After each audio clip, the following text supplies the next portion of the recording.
I guess it might be kind of dumb if I didn't let y'all know. I might be crazy, but I'm not dumb. And it might be dumb if I didn't let y'all know. You know, since I've started streaming on YouTube as well as streaming on Twitch. Twitch has, you know, subscribers where people can basically like pay $5 a month. You get some emotes and you don't have to watch commercials when I'm streaming, and you know, some other little benefits, right? Well, YouTube has something similar. You guys can become members, whatever that means, and I think that's also like $5 a month, and it gives you like, I've uploaded a few of the emotes from Twitch over to YouTube so that you guys can use those. I can't upload them all until I, you know, like, the reason I have so many on Twitch is because I have so many subscribers on Twitch. Like, it's tied to that. The more subscribers you have, the more emotes you can have.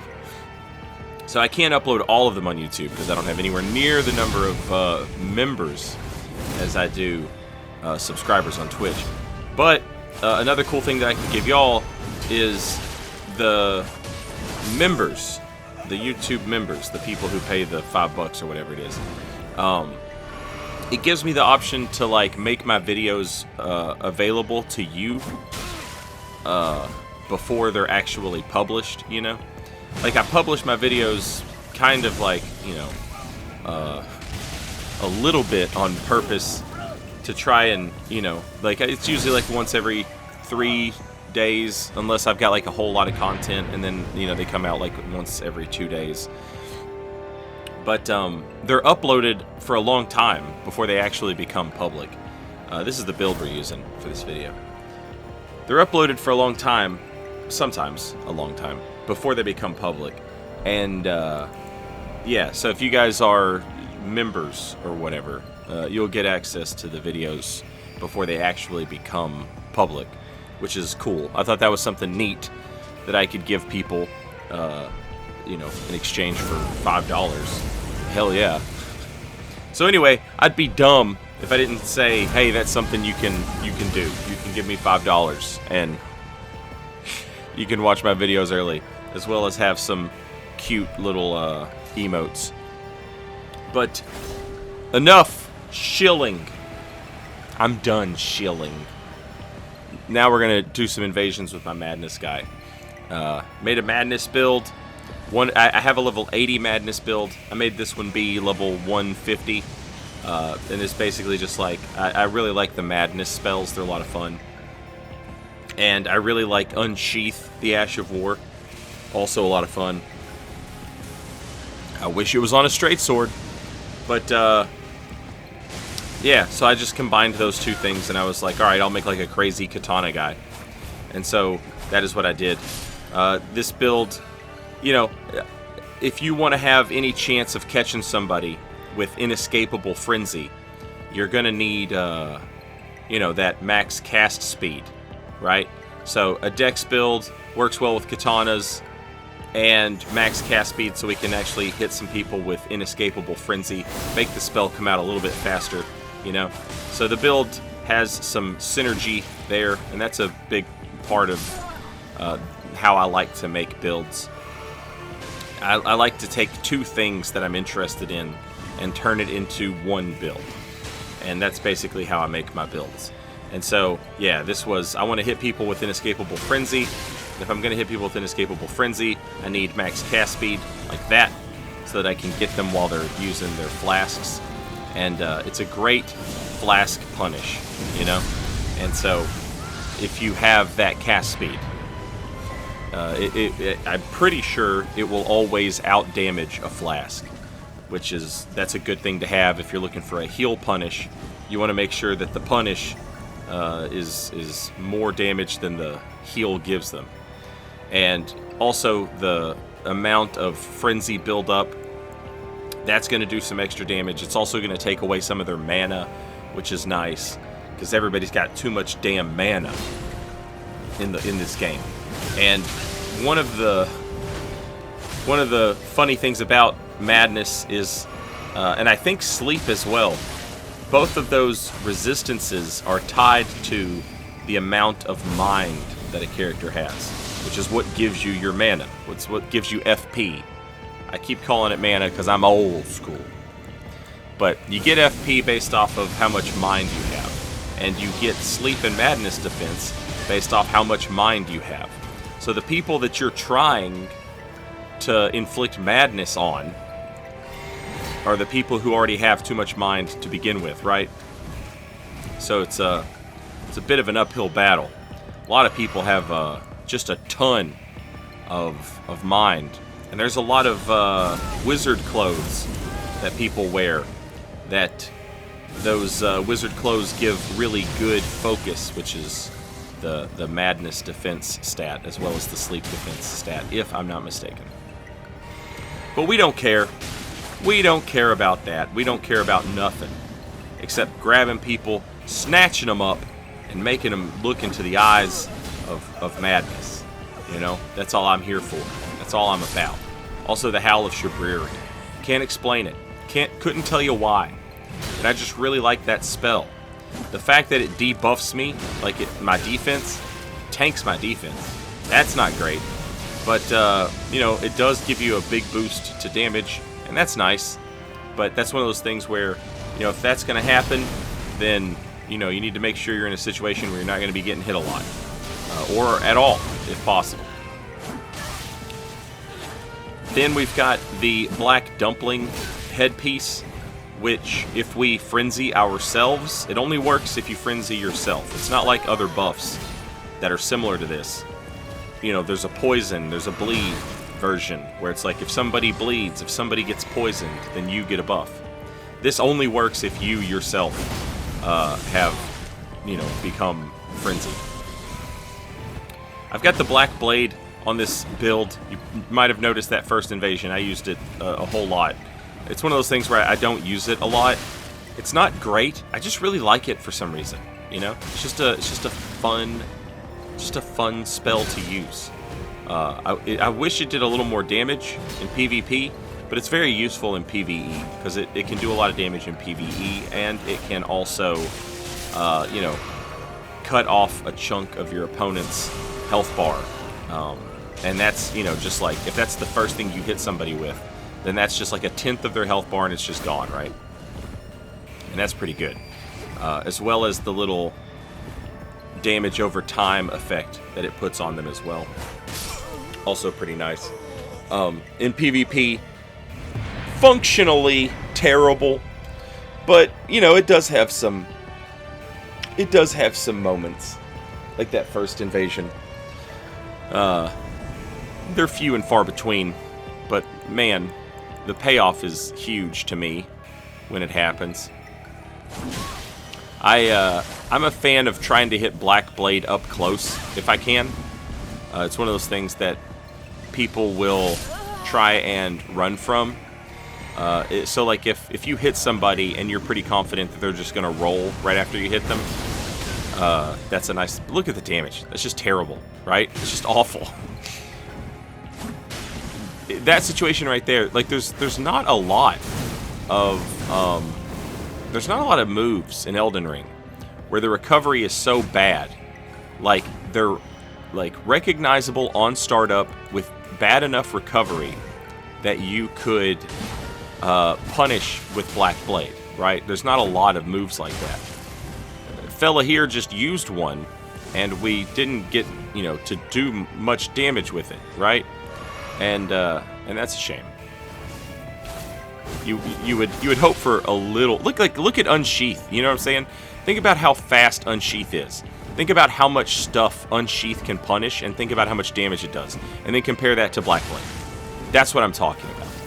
Like, it's so hard to use it reliably to punish a bad play, and then when you do use it, the payoff is not great. You know? But that frenzied grab, baby, that's what it's really all about. Look at that. I love my guy just standing there looking at these insane campfires that he's built. You know, that's just such a nice... It's just such a nice touch. unendurable frenzy.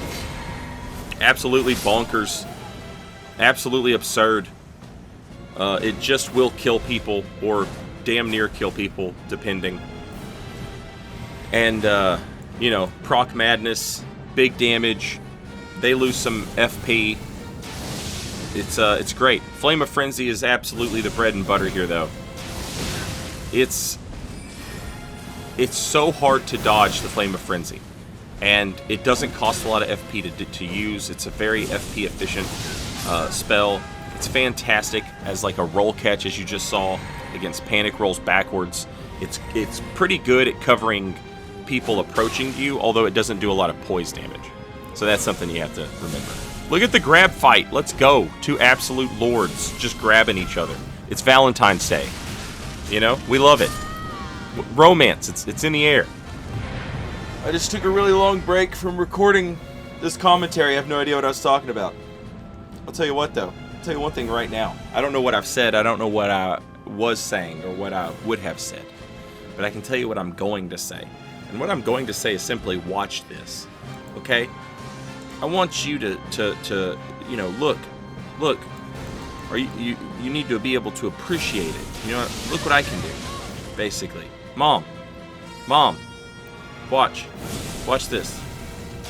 Chungus, no longer among us. Has anyone done that yet? Has anyone done that one yet? Because that's what I'll, you know what I'm saying? I'll call dibs on that. If nobody's done that one yet. Look at this powerful miracle, incantation, Flame of Frenzy. Look at that. Look at that powerful unsheath. Unsheathed right on him. Just really unsheathed on him, you know? This is old footage. I can tell because my character's still red. And I think I don't have 2 Frenzied Seal Talismans. Just as a hunch. I think this was like right as I was getting... like I was going through New Game Plus when I recorded this footage, I bet. Ooh, Spinning Slash on the Katana. That is a powerful maneuver. That's also a powerful maneuver, and I just took a bunch of extra damage because I've Howl of Shabriri'd myself.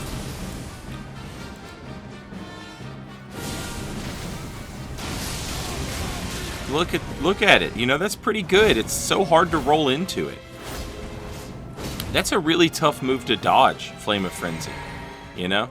Like, you can just get out of the way of it, but like, that's kind of what, like, that's either take a bunch of damage or get away from it, you know?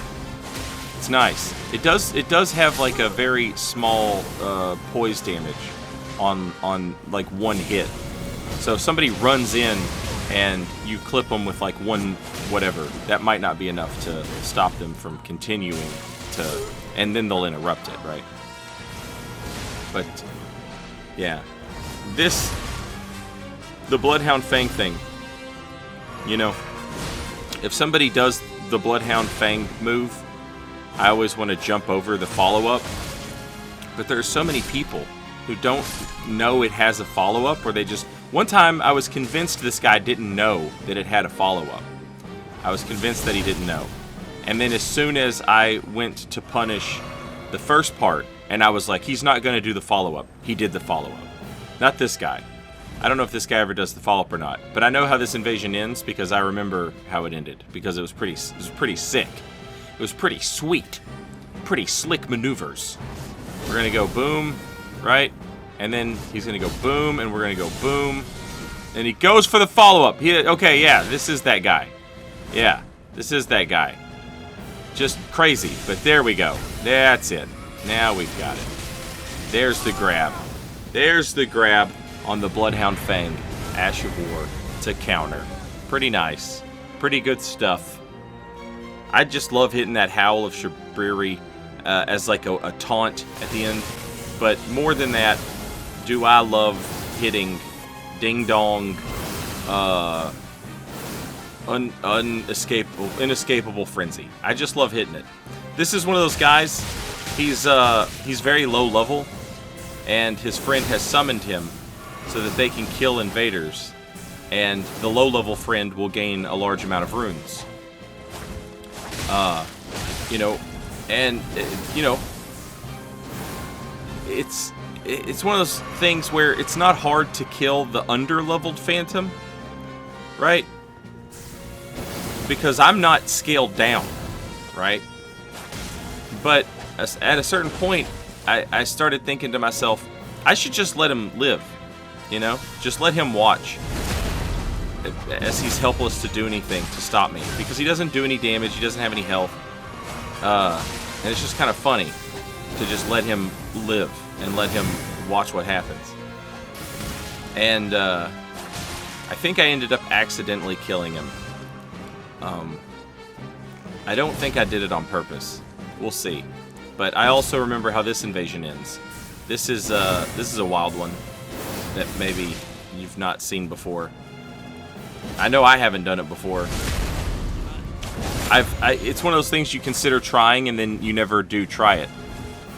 Because it just seems so unlikely to work. But then it did work, which was hilarious. You'll see what I'm talking about in a moment. Actually, now that I'm looking at this footage, I know that that phantom is going to die. I don't remember how, but I do remember that they did. And I'm pretty sure it was an accident. We'll see. Maybe like a wayward carrion retaliation. There's no reason for me to have to kill him. So it would make... Yeah, I bet that's it. He's probably sad. I wanted him to stay alive, you know? It would have been good. Okay, so now homie has dropped the moonlight and gone to Mariah's Executioner Sword, trying to get that drill, right? So we'll hit him with a little bit of frenzy for the build-up, okay? And then a little bit of more frenzy for the build-up. Now we're gonna swap on over to 2 Frenzied Flame Seals. He goes for the heal, we get the grab. You've never seen this before. I bet you haven't. We go for the grab again. We go for the grab again. Let's go. Let's go. Okay, that's the video. Appreciate you watching. See you next time. Like and subscribe. And you can give me $5 now. Okay, later, y'all.